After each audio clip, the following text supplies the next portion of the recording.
ஹரிஹி ஓம். ராதே கிருஷ்ணா. அறிந்து கொள்வோம் பகவான் நாமங்களை, தெரிந்து கொள்வோம் அதன் பெருமைகளை. பகுதி 108. இந்த பகுதியில் 115வது திருநாமத்தை பார்க்க போகிறோம். இது விஷ்ணு சகஸ்ரநாமத்தின் 13வது ஸ்லோகத்தில் வருகிறது. ஸ்லோகம் 13. ருத்ரோ பகுஷிரா பப்ரூர் விஸ்வயோனிர் சுசிஸ்ரவாஹ அம்ருத சாஸ்வதஸ்தானோர் வராரோஹோ மகாதபாக. நாமம் 115. ஓம் ருத்ராய நமக. அன்பர்களை ஆனந்த கண்ணீர் வடிக்க வைப்பவர் என்று இதற்கு பொருள். இதை திருக்கச்சி நம்பிகள் வாழ்க்கையில் நடந்த சம்பவத்திலிருந்து பார்க்கலாம். திருக்கச்சி நம்பிகள், அவரை பற்றி நமக்கு தெரியும். சென்னைக்கு அருகே பூவிருந்தமல்லியில் அவதரித்த மகான் அவர். அவர் காஞ்சி வரதராஜ பெருமாளுடன் நேரில் பேசும் பாக்கியம் பெற்றிருந்தார். அவர் வரதராஜ பெருமாளுக்கு நிறைய கைங்கரியமும் செய்திருக்கிறார். ஒரு முறை அவர் வரதராஜ பெருமாளுக்கு சாமரம் வீசிக்கொண்டிருந்தார். அப்போது தலைமேல் ஒரு பாத்திரத்தோடு அங்கே வந்த அர்ச்சகர் திருக்கச்சி நம்பிகளிடம், பெருமாளுக்கு நிவேதனம் செய்வதற்காக சர்க்கரை பொங்கல் கொண்டு வந்திருக்கிறேன், இதை பார்த்து கொள்ளுங்கள், மடப்பள்ளிக்கு சென்று புளியோதரையையும் எடுத்து வந்து விடுகிறேன் என்று சொல்லிவிட்டு மடப்பள்ளியை நோக்கி சென்றார். திருக்கச்சி நம்பிகளும் சரி, நான் பார்த்து கொள்கிறேன், நீங்கள் போய் வாருங்கள் என்று சொல்லிவிட்டார். இப்போதுதான் எம்பெருமான் தன் லீலையை ஆரம்பித்தார். என்ன பார்க்கலாமா? அப்போது பெருமாள் திருக்கச்சி நம்பிகளிடம், நம்பி கொஞ்சம் சர்க்கரை பொங்கலை எடுத்து எனக்கு ஊட்டி விடுங்கள் என்றார். உடனே நம்பிகள் பெருமாளின் கட்டளையை சிரமேற்கொண்டு பாத்திரத்திலிருந்து சர்க்கரை பொங்கலை எடுத்து பெருமாளுக்கு ஊட்டிவிட்டார். பெருமாளும் சாப்பிட்டார். சாப்பிட்ட பிறகு என்ன ஆனது?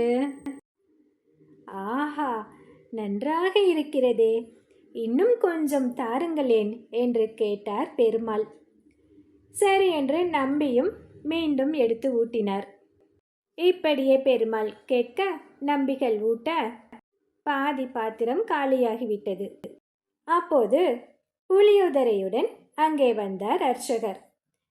பாத்திரத்தில் பாதி சர்க்கரை பொங்கல் காலியாகி இருப்பதையும் திருக்கச்சி நம்பியின் கையில் சர்க்கரை பொங்கல் ஒட்டி கொண்டிருப்பதையும் பார்த்தார். உடனே அர்ச்சகர், என்ன காரியம் ஐயா செய்தீர்?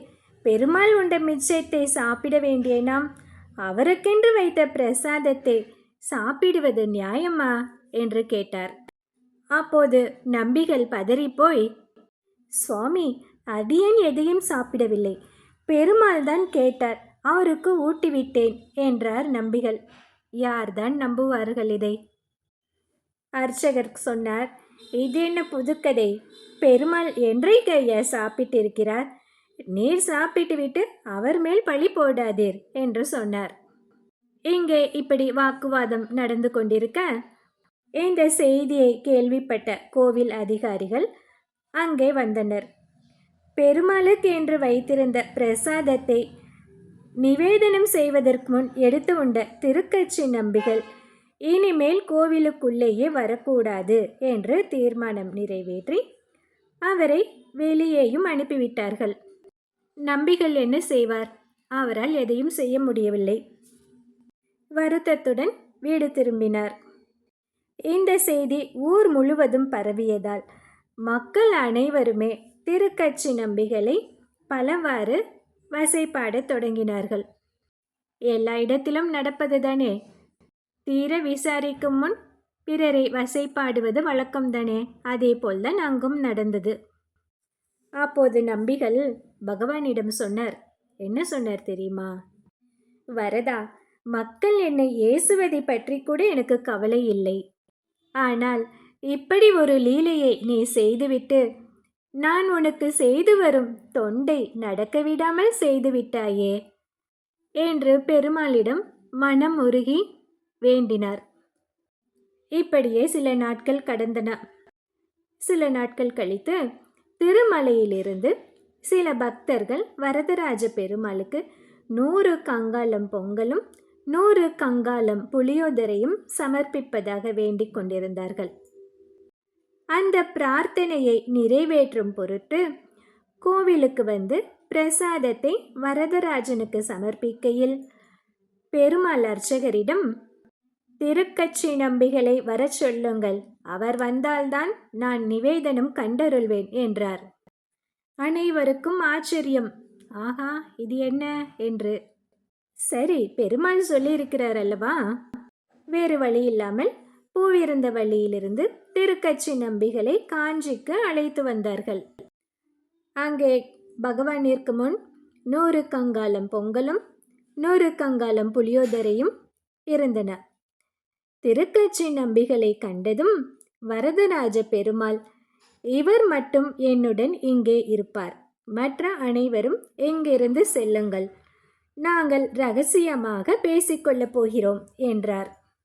திருக்கட்சி நம்பிகள் பெருமாளிடம் பேசுவார் என்பது அனைவருக்கும் தெரியும் தானே. அதனால் அனைவரும் விலகி சென்றார்கள். கதவு தாளிட்டு கொண்டது. ஆமாம், தானாகவே தாளிட்டு கொண்டது. சிறிது நேரம் கழித்து, இப்போது உள்ளே வாருங்கள் என்று ஒரு குரல் வானிலிருந்து ஒலித்தது. பக்தர்கள் கதவை திறந்து கொண்டு உள்ளே சென்றார்கள். அனைவருமே உள்ளே சென்றார்கள். பார்த்தால் 200 கங்காங்களில் இருந்தும் அனைத்து பிரசாதமும் காணாமல் போயிருந்தது.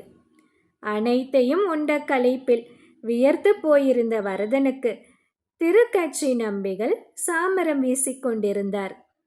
200 கங்காளங்களில் உள்ள உணவை ஒரு மனிதனால் இவ்வளவு சீக்கிரமாக சாப்பிட முடியுமா? உண்டவன் நான் தான் என்று சொன்னார். இப்போது தெரிந்து கொண்டார்கள் அனைவரும். என்னவென்று, திருக்கட்சி நம்பிகள் குற்றமற்றவர் என்பதை கோவில் அதிகாரிகளும் பொதுமக்களும் உணர்ந்து விட்டார்கள். இப்போது திருக்கட்சி நம்பிகள் எப்போதும் போல் எனக்கு சாமரம் வீசும் கைங்கரியத்தை தொடர்ந்து செய்வார் என்று பெருமாளே திருவாய் மலர்ந்தருளினார். இப்படி தன்மீது 1 மடங்கு அன்பு காட்டும் அடியவர்களின் மேல் 1000 மடங்கு அன்பு காட்டும் எம்பெருமானின் கருணையை எண்ணி மனம் உருகி ஆனந்த கண்ணீர் வடித்தார் திருக்கட்சி நம்பிகள். வடமொழியில் ஒரு சொல் உண்டு, அதாவது ரோதய தீ ருத்ர என்று. அளவைப்பவனை ருத்ரன் என்று கூறுவார்கள் என்று அதற்கு பொருள். தன்னுடைய கருணையால் தன் அடியவர்களுக்கு ஆனந்த கண்ணீரை வரவழைத்து அவர்களை அளவைப்பதால் திருமால் ருத்ர என்று அழைக்கப்படுகிறார். இந்த 115வது திருநாமத்தை தினமும் சொல்லி வந்தால் பக்தர்களுக்கு தன் அன்பையும் கருணையையும் வாரி வாரி வழங்கி அவர்களுக்கு ஆனந்த கண்ணீர் பெருகும்படி செய்வார் எம்பெருமான். அடுத்தது நாமம் 116. ஓம் பகுஷிரசே நமக.